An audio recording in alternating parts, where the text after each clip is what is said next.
대한민국 중심 채널 KBS 1라디오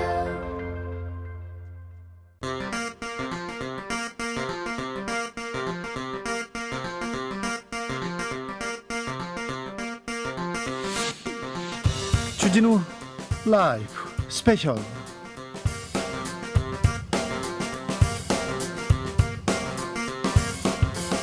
(2022년 5월 14일) 토요일입니다. 안녕하십니까, 주진우입니다. 토요일 이 시간에 일주일 동안 가장 중요한 일들 모아서 정리하는 그런 시간입니다. 시사 1타 강사 양지열 박준 변호사 모셨습니다.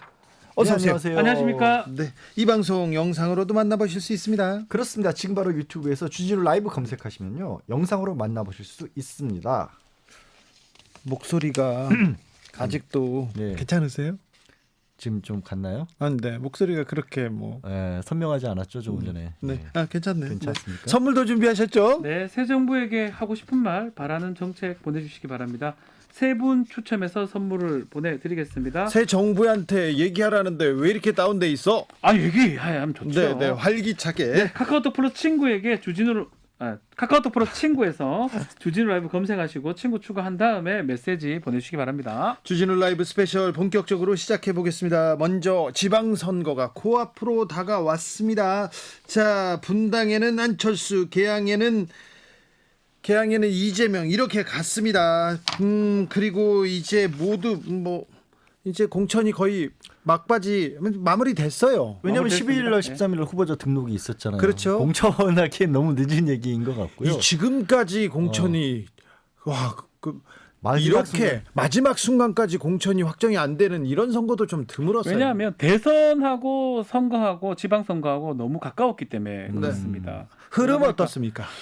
흐름은 국민의힘이 유리하다고 보는 게 맞는 것 같아요. 왜냐하면 정권이 출범하고 20일 만에 이루어지는 지방선거, 보궐선거거든요. 민주당의 지지율은 확실한 내림세고, 그렇죠. 국민의힘이 그렇다고 치고 올라가진 않지만 민주당의 하락폭이 좀 큽니다. 그렇죠. 크죠. 왜냐하면 정권 안정론을 아마 택하기 때문에 다만 변수는 좀 있어요. 인사청문회라든지 네. 아니면 뭐 교통 뭐 이런 부분 등등의 변수가 있기 때문에 어제 좀 또 지켜봐야 될것 후속 같습니다. 인사가 있었는데 네. 윤 대통령의 40년 지기 자기의 변호사였죠. 그리고 장모의 변호사이기도 했던 이완규 변호사 법제처장으로 딱 하고 또 분당에서 공천 신청했다가 탈락했죠. 박민식 전 검사. 이게 사실 전 국가보훈처장. 검사지만 의원인데 의원을 했죠. 국가보훈처, 그러니까 지금 요직 내지는 눈에 띄는 분들, 제가 봤을 때는 경제 관료들 빼놓고는요 그냥 검사 출신인 것 같아요. 검사 출신 그리고 모피아 네. 이렇게 볼 수 있어요. 그러니까 그리고 모피아라는 게 MB 이제 경제 네. 쪽이니까, 경제 쪽은 아무래도 사실 이제 검찰 출신들이 전문성을 발휘하기가 어렵잖아요. 그리고 이제 거기에 검사 관한 출신이 보훈처에서 보훈처 맞지 같은 데는 이제 보훈처에서 기분 나쁘게 생각할 수도 있겠지만 이 정도까지는 할 수 있다고 생각을 한 거겠죠.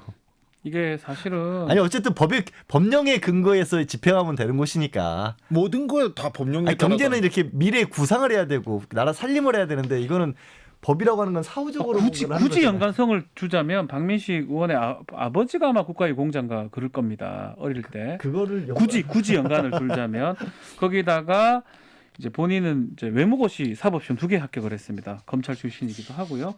뭐 근데 계속 그런 얘기는 나올 것 같아요.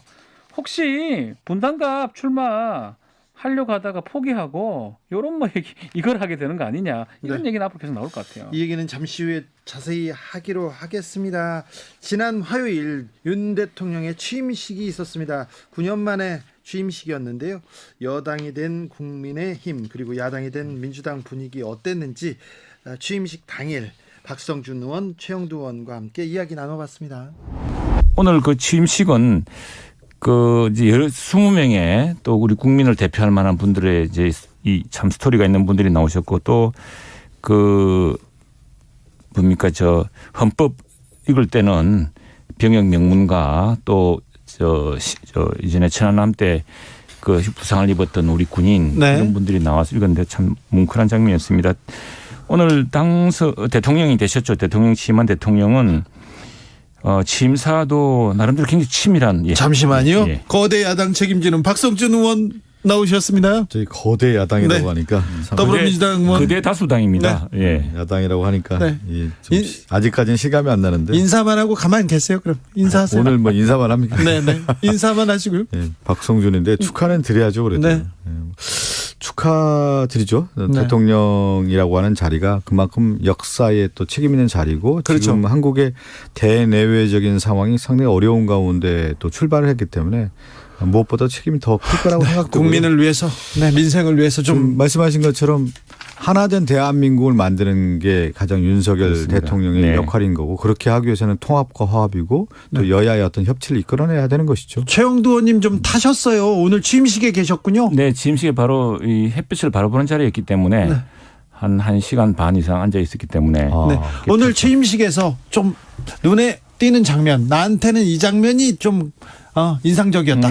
그 국회 이제 정문 쪽에서 내려가지고 쭉 그 국민들이 앉아 있는 그 좌석 사이로 걸어오면서 쭉 인사를 했습니다. 인사했고 그것이 이제 국민들과 시민들과 일일이 악수하는 장면이 참 감동적이었고, 그다음에 아까 말씀드렸다시피 20명의 이건 뭐 어느 대통령 취임식에나 사실은 지난번 문재인 대통령 취임식에는 탄핵 직후에 이룬 선거에서 이런 일이 없었습니다만 그건 한 10년 만에 보는 광경이었습니다. 역시 취임식이란 게 새로운 정부의 어떤 과제와 또 통합의 의지 같은 걸 보여주는 장면이었기 때문에 그 참 나름대로 뭉클했다 생각이 들고, 근데 이 윤 대통령은 우선에 지난 2년간 코로나 팬데믹을 극복하는 과정에서 큰 고통을 감내신 국민께 경의를 표한다고 시작했습니다. 그래서 근데 지금 당면한 전 세계의 팬데믹 위기, 또 교육 질서의 변화, 공급망의 재편, 기후 변화, 식량과 에너지 위기, 분쟁의 평화적 해결의 후퇴, 여러 난제들이 직면해 있다는 사실을 이제 이야기를 했고요.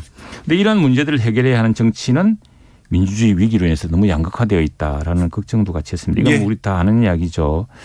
그런데 이제 우리 박성준님 이야기했습니다만 성자 독식으로는 안 된다라는 이런 말씀하셨습니다. 이 성자 독식이라는 게 항상 우리 민주주의에서 큰 문제로 꼽혀왔는데 인류 역사를 돌이켜 보면은 자유로운 정치적 권리, 자유로운 시장이 숨쉬고 있는 곳이 언제나 번영과 풍요가 꼽혔다 했고요. 그런데 이 자유라는 것은 성자 독식이 아닌 일정한 수준의 경제적 기초, 공정한 교육과 문화의 접근 기회를 보장하는 것이다. 모두가 자유시민이 되기 위해서는 공정한 규칙을 지켜야 하고 연대와 파괴의 정신을 가져야 한다, 이런 강조를 최영두 했습니다. 의원님, 그런데 제가 좀 얘기를 좀 해야 될 것 같은데요. 예, 뭐냐면 저도 이제 오늘 축하만 드린다고 했는데 최영두 의원님이 얘기를 해서 그런 건데, 저는 이제 가장 이번에 그 윤석열 대통령 취임식의 그 취임사를 보면 하나단 대한민국을 강조했는데 재건이라는 용어를 썼더라고요. 재건이 보통 망가진 거에서 다시 일어난다, 뭐 이런 의미가 있고, 거기에다 또 반지성주의 반지성주의 뭐 이런 민주주의 위기라고 얘기했어요. 민주주의 위기라는 용어를 썼는데, 사실은 우리나라가 민주주의의 어떤 기본이 되는 거고 전 세계에서 그만큼 견제와 균형의 원리라든가 또 선거 과정에서의 어떤 공정성이나 이런 것들에 대해서는 전 세계 모델이 되고 있는데, 민주주의 위기라는 부분은 어디에 쓰는 것인지 저는 좀 의아스럽고요. 또 하나가 자유라는 용어를 많이 쓰셨더군요. 근데 그 윤석열 당선인 대통령 선거 과정에서도 자유라는 얘기를 많이 했는데, 그동안에 그 자본주의 역사 과정들을 보면 자유를 내세우면서 오히려 가진 자를 위한 대변하는 것들이 많았단 말이죠. 그래서 민주주의라고 하는 것은 결국은 소외된 약자를 위한 보호, 이런 복지 정책에 대한 강화도 이제 얘기를 해야 되는 건데, 그 부분이 빠졌고, 특히 이제 소상공인 방역지원금과 관련된 부분이 지금 약속을 안 지키는 거 아니냐, 이런 비판의 목소리가 있는데, 거기에 우리 지금 코로나로 인한 정말 어려움에 처해 있던 국민들에게 어떻게 하겠다라고 하는 희망의 메시지가 좀 없다라는 것이 조금 안타깝고요. 또 이 취임사에는 대내 정치도 중요하지만 대외 정치에서의 국방 안보가 나와야 되는 건데, 이 국방 안보를 찾을 수가 없어요. 혹시 있었나요? 내가 그거 좀 없었다라는 게. 취임식 직전에 우리 마라도, 독도, 또 연평도, 또 최전방 그 군인들이 지금 그 현안을 다 국민들 앞에 설명하고 네. 철통같이 지키겠다는 의지를 보여주었는데, 그러니까 그런 어떤 상징적인 그 시작으로 제가 그냥 뭐 오늘 뭐 출발하셨기 때문에 너무 많은 얘기를 하는 것이 좀 예의에 벗어날 수 있어서 제가 딱 3가지만 얘기를 하겠습니다. 딱 간단하게 그냥 워딩으로만. 네.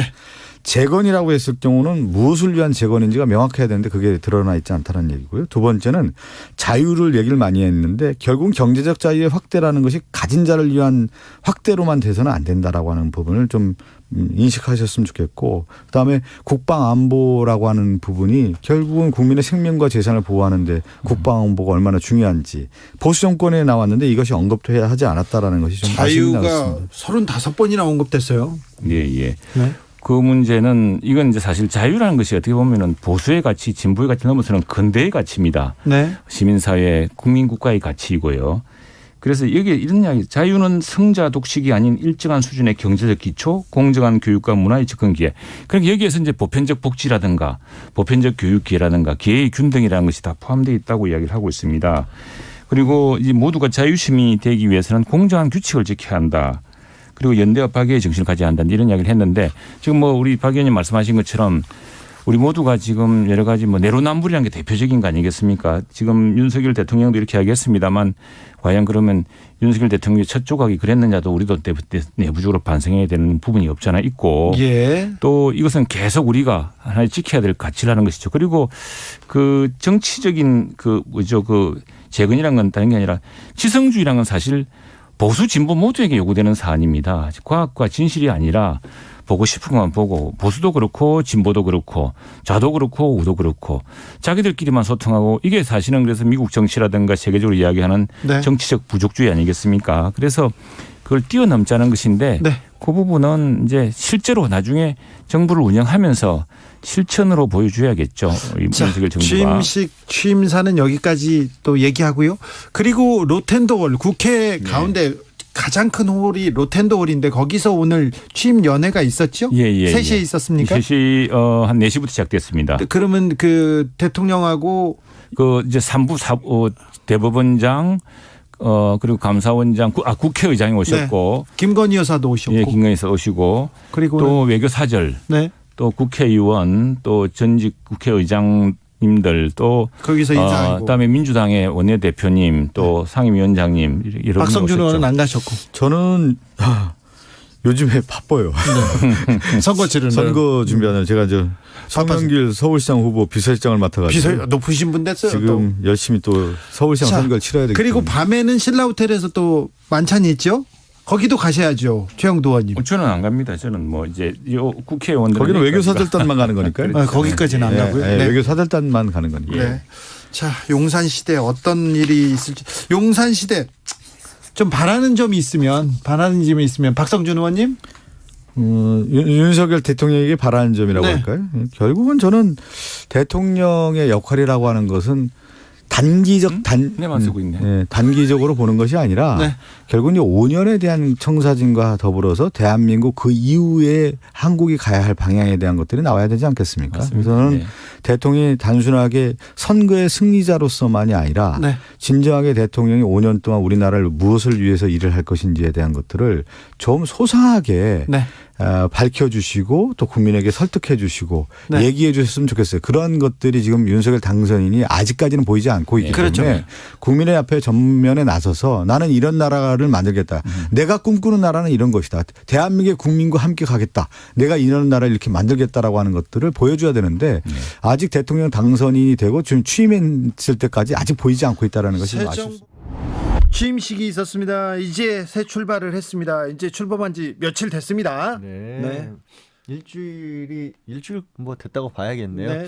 그런데 이제 취임식 이후 그리고 취임식 당일 날도 그랬고 그러니까 대통령 선거 과정에서 제일 아쉬웠던 부분이 앞으로 대한민국의 미래가 어떤 것일지 그러니까 앞으로 내가 어떤 식으로 5년을 이끌 것지에 관한 그런 비전 같은 것들 구체적인 그림 이런 것들이 잘 안 잡혀요. 아직은 안 잡히고 물론 이런 건 있습니다. 취임사에서도 짐작할 수 있듯이 뭐 자유라는 말만 35번을 썼다라고 해서 가능하면 국가적인 간섭을 덜 하려고 규제를 하는 뭐 철폐하겠다 이런 네, 얘기는 계속 했는데 그래서 이른바 신자유주의라는 얘기가 나오고 있으니까 그러니까 당연히 나라를 이렇게 꾸려가겠다는 말이 좀 줄어들 수는 있는데 그래도 국민들 입장에서는 뭐가 달라질까 궁금하긴 하잖아요. 사실 인수위에서 그런 비전과 정책을 그려줬어야 되는데 늦었죠. 그런 게 안 보였어요. 네.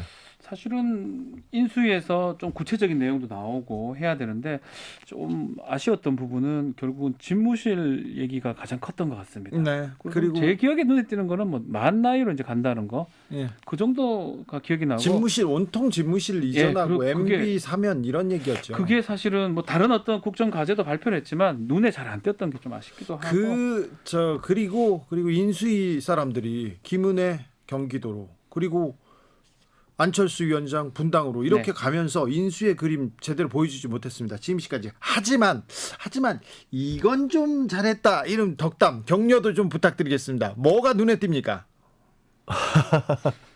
지금까지는 아직은 이제 뭘 특별히 한 건 없으시지만 용산에 좀 시끄럽긴 하지만 이 문제 가지고 여러 가지 말들도 아직도 나오고 있긴 하지만 그래도 그거를 집행해냈다는 것 자체도 굉장히 대단한 일이라고 볼 수 있거든요. 그러면 일단 국방부가 대통령실로 바뀌면서 용산시대 열렸습니다. 첫 출퇴근 어땠다 뭐 기사도 계속 나왔는데 이 용산시대 국방은 괜찮은지 교통은 괜찮은지 군사 전문가죠. 백승주 김종대 전 의원과 이야기 나눠봤습니다. 듣고 오겠습니다.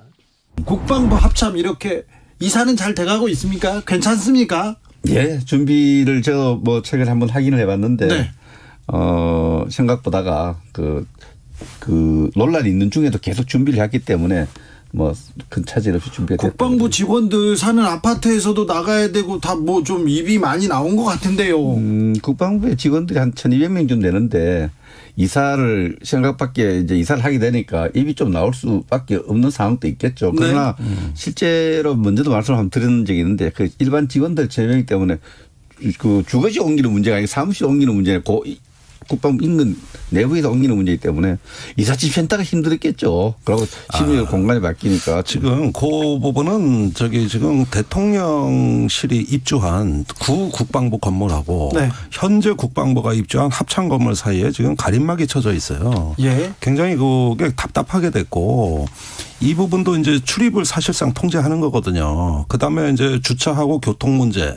그다음에 이제 사무실이 여러 군데로 흩어져 있음으로써 업무 효율성 문제 이런 문제는 여전히 숙제로 남아 있는 거예요.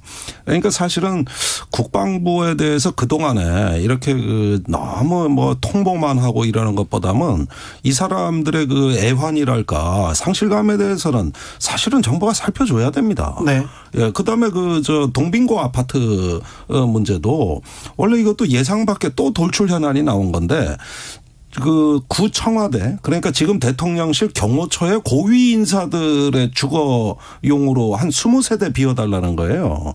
그러면은 그 사람들은 어디로 가냐. 이 건물이 합참의 5분 대기조라고 할 수 있는 그 주요 그 긴급한 요원들이 사는 아파트거든요. 긴급 대기조면 그 옆에서 살아야죠. 예, 그래서 합참 인근의 동빙고 아파트에 있었던 건데 경호처가 치고 들어오니까 이분들은 어디로 가냐면 지금 경호처 아파트. 그 청와대 인근의 자운동에 있는데 그리로 가라는 거거든요.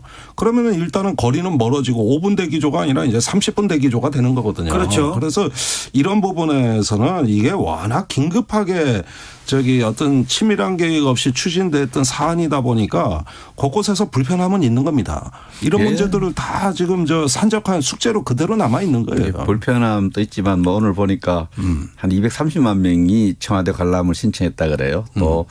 또 국민에게도 공원이 하나 청와대가 돌려준 부분도 같이 계산하면 불편함도 이렇게 서로 좀 이해하면서 빨리 극복하도록 하겠습니다. 알겠습니다.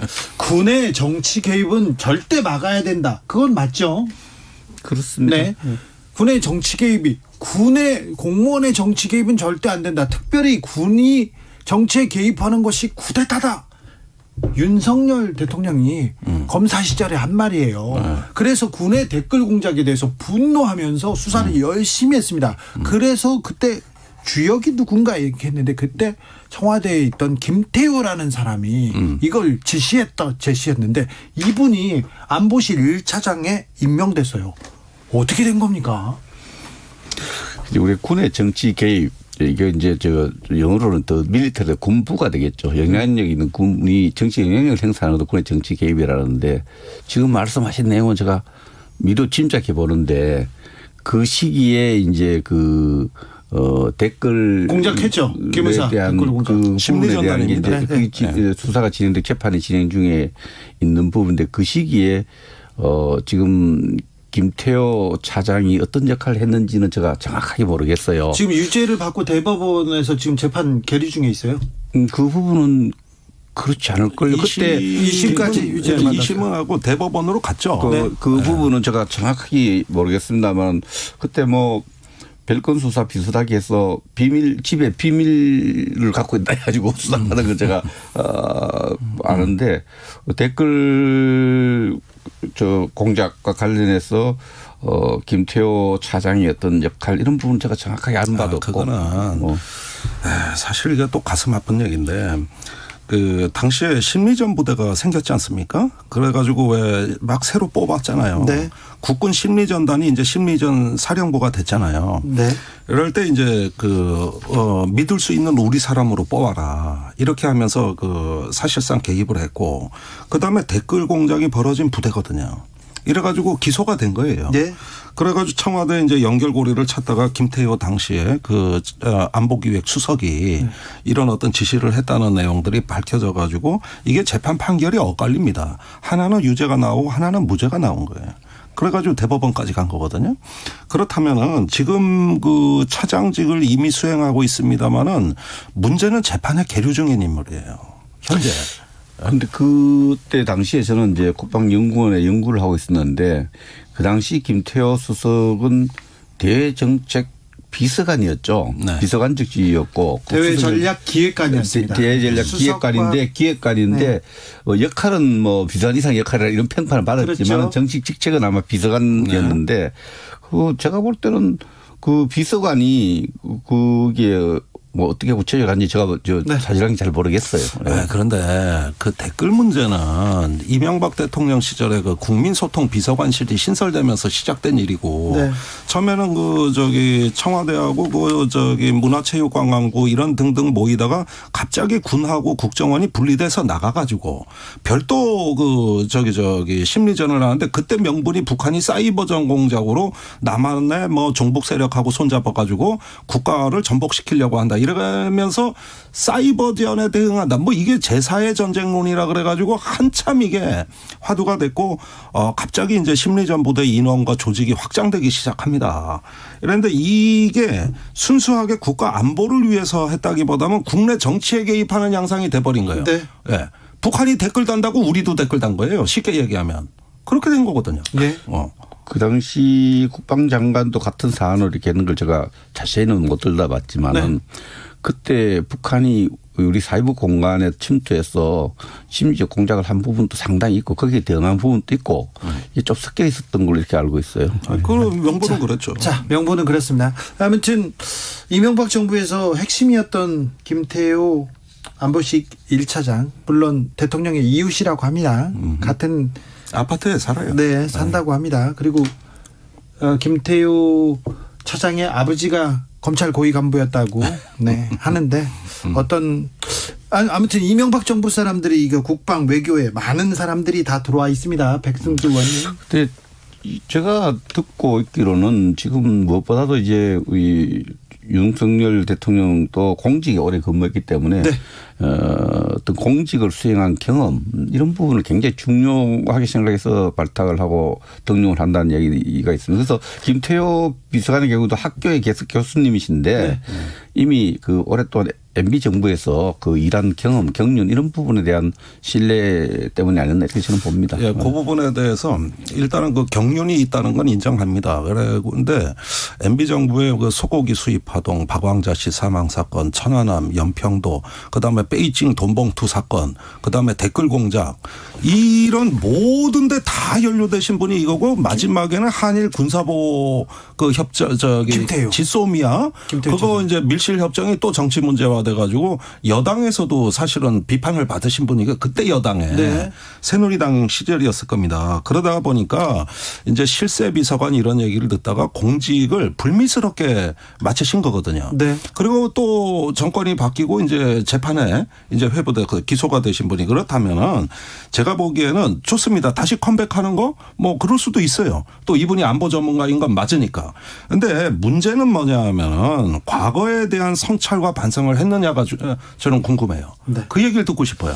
알겠습니다. 그 제가 부분에 대해서 최근에 어떻게 만난 적도 생각하는가. 근데 네. 어쨌든 지금 이제 과거의 어떤 공직에 있던 경험 또 학계에서 상당히 그 분야에 또 계속 연마한 부분 이런 부분에서 좀 잘 하도록 이렇게 생각. 오늘 김용대 의원이 김태우 전문가인지 몰랐어요. 저는 안보 국방 전문가인 줄 아니 알았는데. 이거 모르는 사람이 어디 있습니까? 자, 다 그런데요. 아는 사실이죠. 자, 그 윤석열 정부의 인사 그리고 취임사 그리고 이렇게 지금까지 보내온 이런 걸 보고 윤석열 정부는 어떤 대북 정책을 펼칠까요, 박승주 의원님?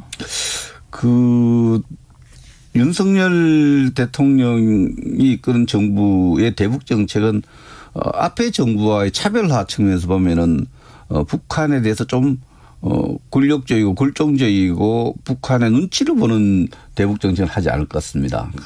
그러나 큰 틀에서 또 헌법상의 의무사항이기도 하고 남북관계를 발전시키기 위해서 이 단계에서 해야 될 일들 북한의 비핵화 개방을 이끌면은 남북관계를 발전시키기 위한 여러 가지 노력과 구상도 해 놓고 있습니다. 그래서 약간의 이게 조건이 경직되냐 유연하냐 문제가 있지만 취임사에서도 그 이야기했죠.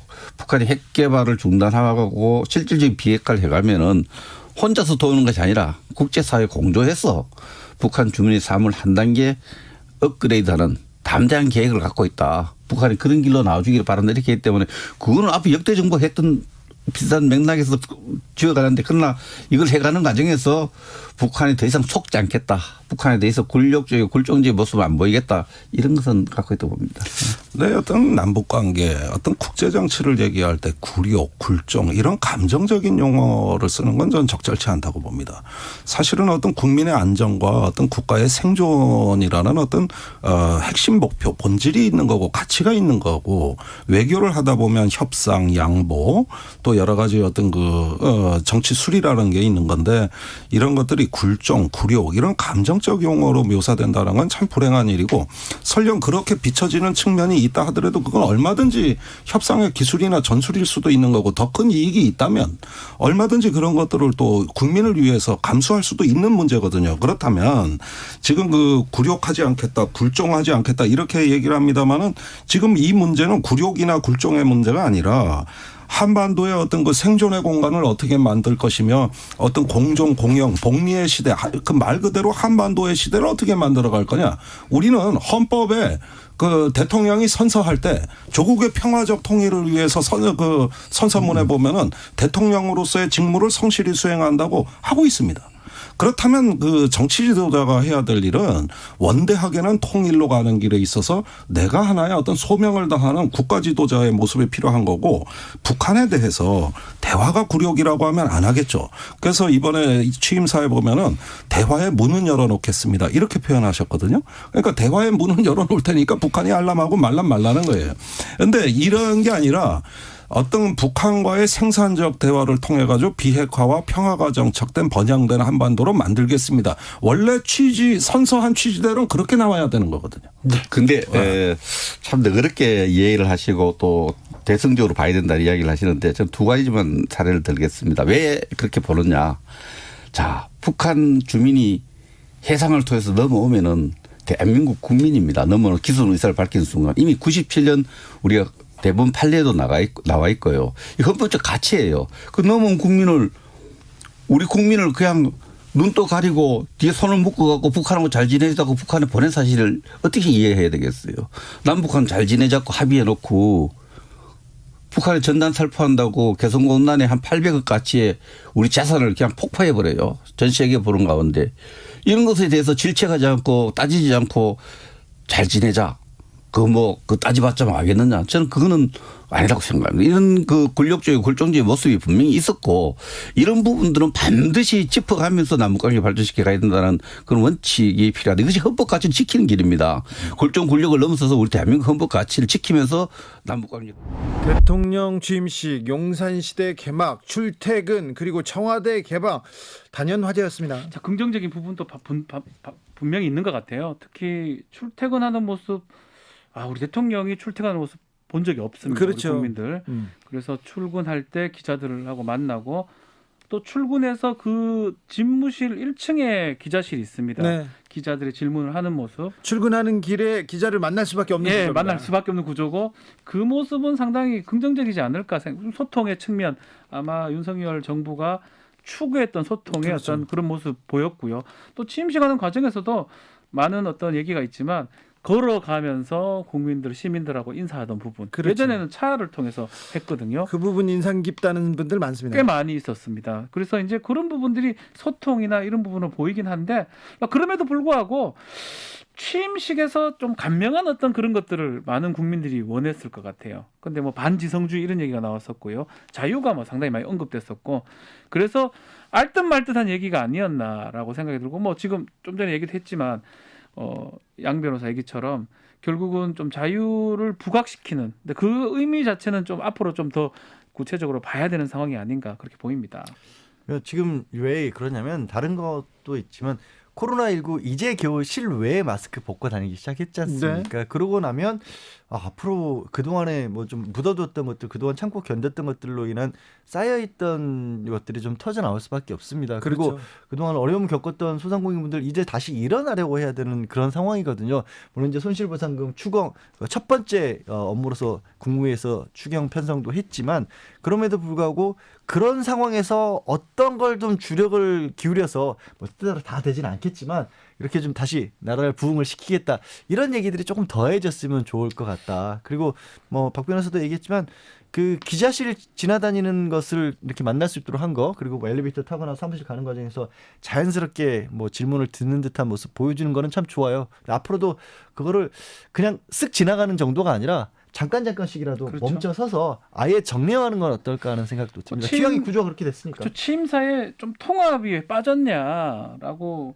많은 분들이 지적을 하니까 그 다음날 그 얘기를 했어요. 당연히 통합이 필요하니까 그 기자 질문에 뭐 답을 했다. 질문한 것 같지는 않고요. 네. 얘기를 했다고 합니다. 기자들한테. 네. 당연히 통합이 필요하니까 뺐다라고 이제 그 답변도 해가지고 뭐 그런 것들이 의문이 풀리는 듯 하긴 한데 뭐 그럼에도 불구하고 지금 윤석열 정부의 어떤 아킬레스건이 하나요? 이게 지금 여소야대 국면인 거거든요. 그리고 아주 박빙의 차로 당선이 됐기 때문에 통합 협치가 통합 가장 너무 중요하죠. 중요한 상황입니다. 사실은 그리고- 그것을 더 강조하고 더 아니라도 얘기를 해야 되는데 네. 빼버렸다는 게 이게 끝까지 조금만 걸리는 상황이라고 이번 보입니다. 대선을 거치면서 정치권이 이 갈등의 골을 좀 부추긴 측면도 있습니다. 그래서 어떤 사안이든 이게 옳으냐, 이게 맞느냐 이런 거보다 이게 우리 편인가 아닌가 이렇게 해서 쫙 갈라져 있는 상황인데 그렇죠. 점점 이렇게 협치 통합이 중요합니다. 그래서 이 부분에 좀 신경을 써주십사 하는 바람이 또 있기도 합니다. 아무튼 국방부 그리고 합참 이사가 계속되고 있는데 거기에 대해서도 자꾸 나가라 멀리 가라 이렇게만 하지 말고 좀 다독여 달라 이런 주의사항도 있습니다. 오죽했으면 김종대 의원이 그 애환을 좀 알아줬으면 좋겠다라고 네, 얘기를 했는데 그러게요. 아시다시피 이제 국방부가 저렇게 이전하면서 주변에 그 이제 경호에 필요한 인력들이 머물러야 되기 때문에 주변에 머물던 군인들이 5분 대기조가 30분 대기조, 예, 1시간 대기조로 50분 대기조로 이사를 바뀌었어요. 쭈르륵 갔잖아요. 그거는 사실 좀 대통령이 직접 나서서 다독여줘야 될 정도의 상황이 아니었나 네. 하는 생각도 듭니다. 박지훈 변호사 여기에 대해서는 예. 할 말이 있습니다. 제가 이제 국방부에 이제 오랫동안 근무를 했습니다. 뭐 10년 근무한 건 아니지만 2차례 정도 근무를 하면서 그 국방부 속속들이 건물들을 잘 압니다. 실제로 건물이 하나가 있는 게 아니고요. 여러 부대가 안에 존재하고 있는데 밀어내기식이 될 수밖에 없어요. 예컨대 네. 지금 국방부에서 이 국방부 건물, 본관 건물에 지금 대통령 집무실이 들어가기 때문에 장관실 등등이 밀렸을 걸로 보이고요. 장관실이 또 가면 합참이나 이런 데가 다 순차적으로 지금 밀리는 상황이거든요. 경호부대도 마찬가지고 또 뭐 비서실도 좀 마찬가지고요.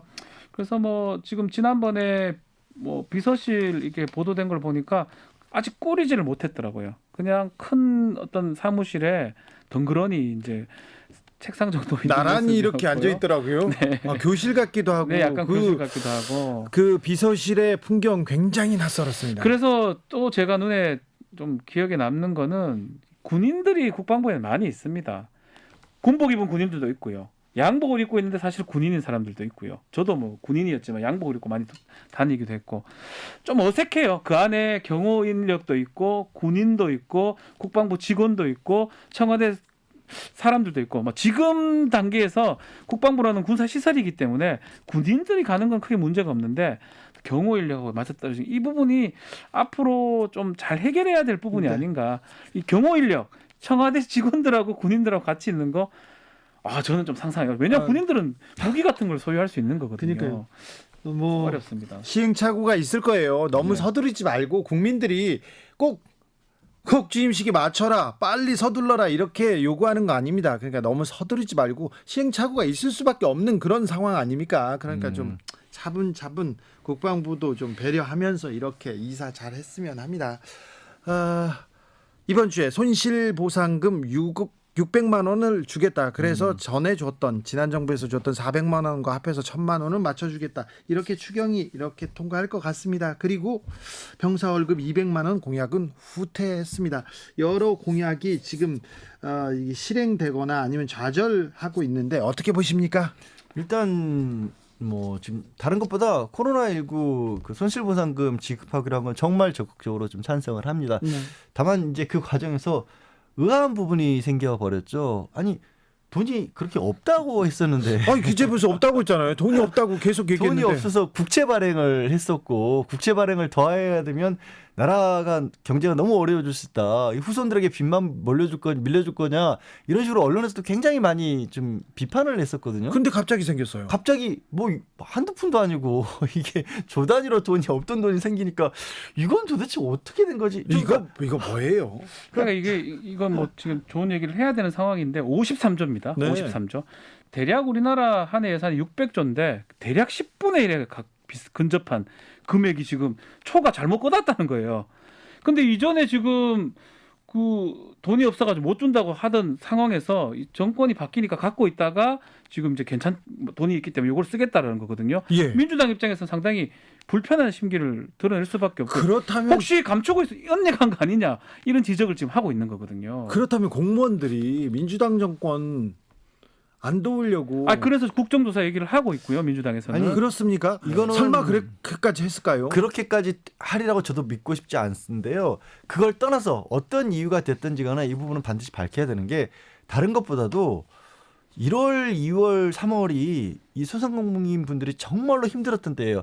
막 좀 풀리는가 싶더니 오미크론 다시 유행하기 시작해서 그렇죠. 다시 통제가 됐었고 막 수십만 명, 60만 명 이렇게 뭐 확진자 나오는 날이 있었지 않습니까? 그래서 그 바람에 결국 이제 12월, 1월 이때 다들 임대차도 갱신하고 이런 바람에 결국 버티다가 이때 못 넘어가고 보증금 빼야 되는 상황에서 사업을 포기하신 분도 나오고 그런 상황이었잖아요. 네. 그때 300만 원 더 지급했으면 얼마나 많은 분들이 더 힘을 얻었을지 모르는 거거든요. 이걸 정치적인 어떤 논리를 떠나서 도대체 이런 일이 왜 벌어졌는지는 반드시 밝혀야죠. 아니 53조면 어디 감출 수도 없는 돈이잖아요, 사실은. 이걸 어떻게 감추겠어요. 자, 기재부 이 돈 잘 써야 될 텐데 기재부가 세수 초과에 대해서는 조금 좀 잘 해명해야 될 것 같습니다. 그렇죠. 국정조사를 할 가능성도 저는 배제할 수 없다고 보거든요. 금액 자체가 그게 여당이 동의할지는 모르겠지만 금액 자체가 너무 큽니다. 이게 초과될 정도의 금액이 아니에요. 한두 푼이 아니고 지금 53조면 뭉텅거리가 지금 잘못 초과로 좀 받았다는 건데 네. 그렇다면 이게 1, 2월 달에는 몰랐고 지금 와서 지금 알게 됐다고요? 이걸 어떻게 납득이 됩니까? 두 분께서는 윤석열 정부의 공약 중에 이거는 꼭 지켜줬으면 하는 게 있습니까? 이거는 꼭 지키지 말았으면 하는 공약도 있죠. 근데 공약이 대부분 조금 한 줄짜리 공약들이 많았어요. 여가부 폐지라든지 병사 월급 200만 원이라든지 좀 설명이 필요해요. 추가 배치라든지 결국 그 공약들이 인수위 과정을 통해서 구체화가 안 됐습니다.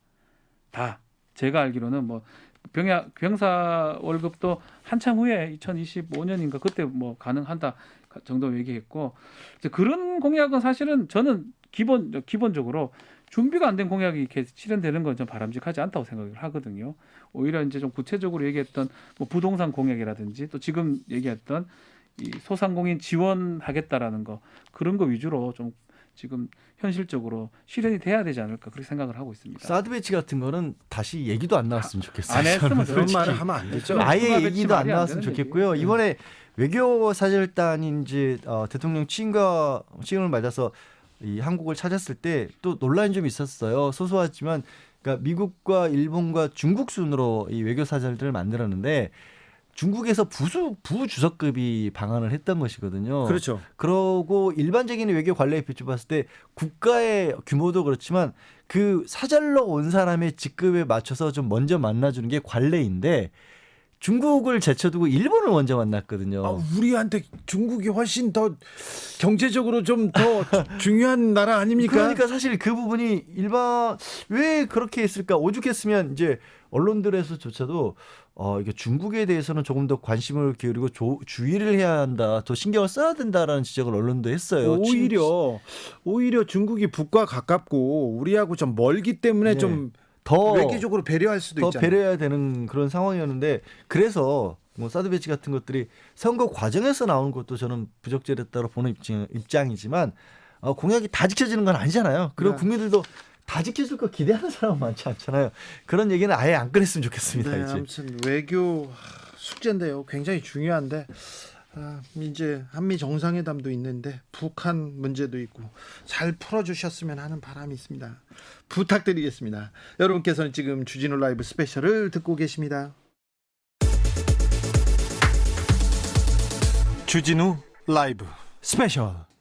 내각이 꾸려지고 대통령실 꾸려졌습니다. 비서관급 벌써 인사했어요. 임명하고 네. 이제 지금 일하고 있습니다. 그런데 대통령실에 간첩 조작 검사가 있다. 그리고 검찰 출신이 너무 많다. 이런 지적 계속되고 있는데 김은지 기자와 자세한 내용 살펴봤습니다. 네, 대통령실의 검찰 인사들이 눈에 띈니다. 많아도 너무 많습니다. 이번 대통령실 그리고 내각 이렇게 따져보면 MB 인사 그리고 검찰 인사 이렇게 나눌 수 있습니다. 네, 크게 두 가지로 나뉜다 이런 보도들이 꽤 나오고 있는데요. 네.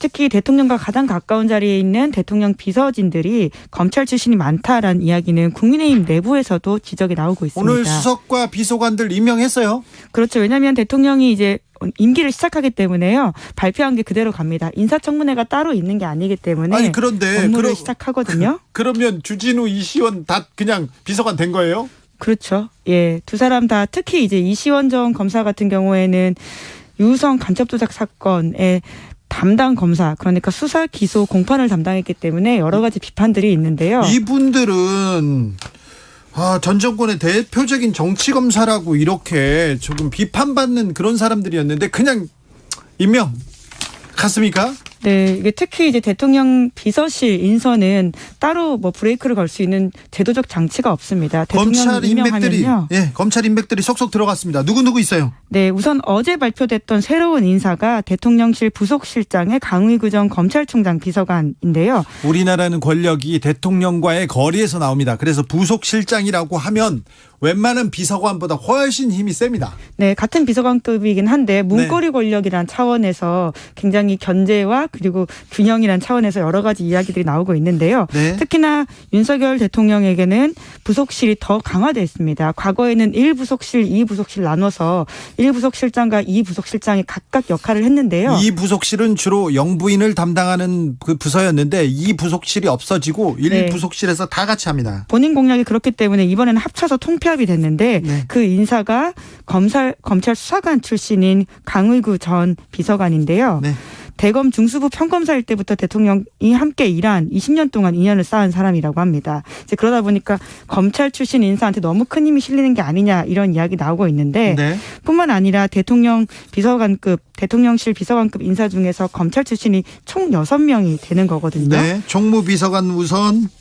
네, 인사기획관, 법무비서관, 공직기강 비서관, 법률비서관, 그러니까 요직이라고 할 수 있는 자리입니다. 네. 특히나 민정수석이 없어지면서 법률비서관, 공직기강 비서관은 대통령 비서실장 직할로 있거든요. 그래서 민정수석 역할까지 합니다. 네, 이제 그럴 거라는 걱정과 우려가 나오고 있는 건데요. 각각이 윤재순 전 대검 운영지원과장이 총무비서관도 특히 중요한 자리인데 살림살이를 하고 있기 때문입니다. 다 관리합니다. 예, 돈과 관련된 이슈를 다루기 때문에 더 그렇고요. 인사기획관도 복두규 전 대검 사무국장, 인사를 총괄하는 사람이에요. 네, 그리고 또 인사비서관에는 이원모 전 대전지검 검사, 공직기강 비서관에는 아까 말씀드린 것처럼 이시원 전 검사, 그리고 법률비서관에는 주진우 전 검사, 이런 사람들이 내정됐습니다.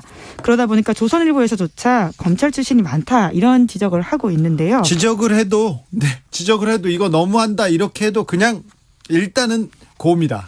네, 게다가 국민의힘 당 차원에서도 대통령이 지금 당과 그렇게 오랜 인연이 있는 인사가 아니기 때문에 그 당의 인사들이 좀 청와대는 더 이상 아니죠. 대통령 집무실에 갔으면 하는 바람들이 있는 것 같은데요. 그러지 못한 상황이기 때문에 비판들이 또 나오고 있긴 합니다. 네, 말을 안 듣는다고 합니다. 네. 그래서 이시연 비서관 임명됐어요. 이제 비서관 됐어요. 그렇죠. 공직기강을 담당하는 사람으로서 네. 역할을 하게 되는데요. 이에 대해서는 비판이 많습니다. 특히나 검찰 내부에서도 징계 1개월을 받았었고 형사처벌도 받을 뻔했는데 검사들이 수사해서 네. 봐주기 기소했다 이런 비판들이 많거든요. 만약에 경찰에서 이렇게 증거 조작한 증거를 그대로 갖다가 재판에다 쓰고 그렇게 얘기하다가 사실이 아닌 걸로 드러났지 않습니까? 만약에 경찰이었으면 국정원 직원이었으면 다 구속됐을 거예요. 실제로 그때 국정원 직원은 구속이 됐습니다. 똑같은 네. 일을 한 더 나쁜 일을 한 검사들이 처벌하지 않았어요. 물론 당사자들은 그때 이제 국정원이 그냥 들고 온 증거에 대해서 몰랐다고 몰랐다 이렇게 이야기합니다. 몰랐다면 이야기합니다. 바보죠. 네, 이제 그렇기 때문에 오히려 그런 무능한 사람이라면 공직기강 비서관으로서 역할을 제대로 할 수 있냐 네. 이런 비판이 나오거든요. 그렇죠. 왜냐하면 공직기강 비서관이라고 하는 것은 공직의 기강을 말 그대로 바로 세우고 감시하고 사정 업무를 하는 사람입니다. 그런데 네. 이런 사람이 국정원이 가지고 온 종이 문서 하나 제대로 못 보는 사람이라면 네. 앞으로 윤석열 정부를 어떤 식으로 우리가 공직기강을 바로잡을 것인가 문제가 나오는 거거든요. 장차관, 대통령실, 검사 출신들이 너무 많습니다. 검사 전성시대라고 얘기할 수도 있겠어요. 특히 더 눈에 띄는 게 비서관 인사입니다. 네. 비서관 인사에 6명의 검찰 출신입니다. 그중에 검사도 있지만요. 네.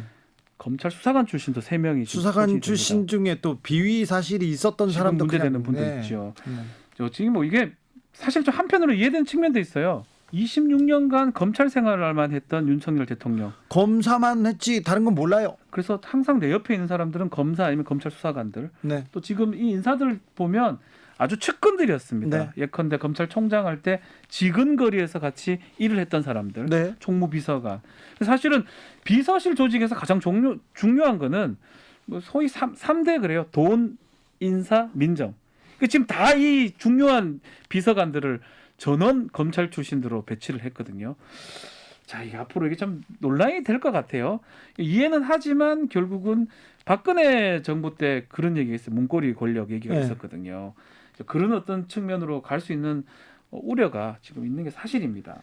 사실 검찰의 조직이라고 하는 게 뭐 어떤 이견을 제시한다거나 그러니까 잘못된 방향에 대해 수정을 한다 이런 쪽보다는 상관이 심기를 잘 읽어서 상명하복. 네. 상명하복해서 업무를 효율적으로 잘 추진하는 데 뛰어난 집단이잖아요. 검사 동일체. 예, 검사 동일체도 있기 때문에 그래서 그런 것들이 수사나 재판에서 굉장히 효율적일지 모르는데 자, 왜 이렇게 검찰들이 많냐라는 것에 대해서 대통령 관계자가 이렇게 표현을 했습니다. 정치권의 외풍을 차단하는 취지다.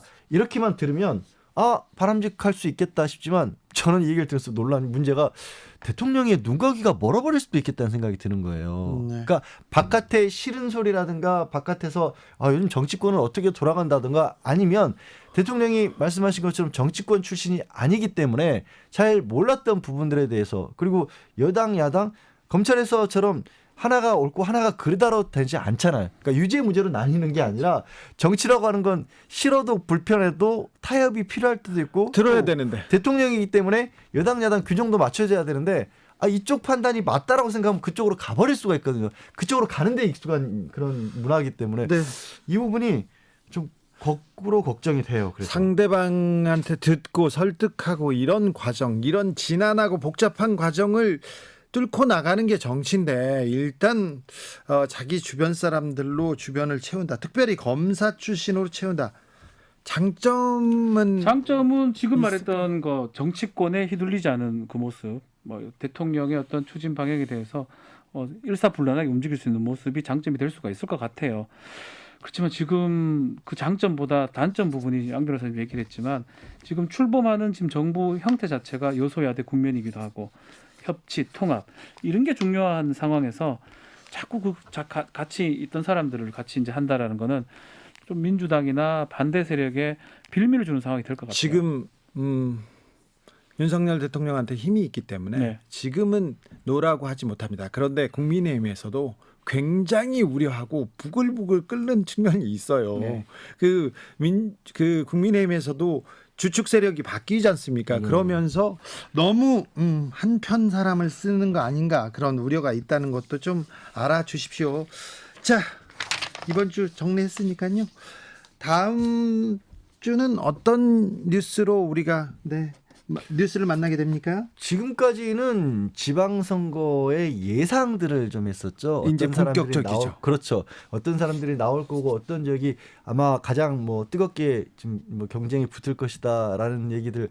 그런데 이제 그 사람들이 다 배치가 됐거든요. 네. 그럼 그 사람들을 중심으로 해서 입이 열리고 행동들이 나오겠죠. 대표적으로 이제 지방선거가 아니라 보궐선거지만 이재명, 안철수 두 분이 본격적으로 활동을 시작을 했지 않습니까? 네, 그 입에서 어떤 얘기가 네. 쏟아질지. 김은혜, 김동연 두 분도 네. 어떤 얘기들이 나올지 19일부터 아마 공식 선거 운영 기간이죠. 네. 송영길은 하루에 1%씩 오세훈을 따라잡을 수 있을 건지도. 일단 뭐 굉장히 많이 지금 뒤처져 있는 상황이죠. 그렇다 하더라도 그냥 있지는 않고 뭔가를 좀 끌어올려놓고 떨어지더라도 떨어져야 되는 상황이잖아요. 자, 선거가 본격적으로 절정으로 치닫고 있습니다. 그리고는요. 자, 그 구속 기간을 지금 거의 끝난 상황에 왔는 김한배 남욱이 있습니다. 아, 재판 있어요. 대장동 6개월이 재판이. 지금 지나가는 것 같거든요. 18일 날 추가 구속 신문이 있고요. 아마 추가 구속이 될 가능성이 좀 높지 않나 이렇게 보입니다. 예.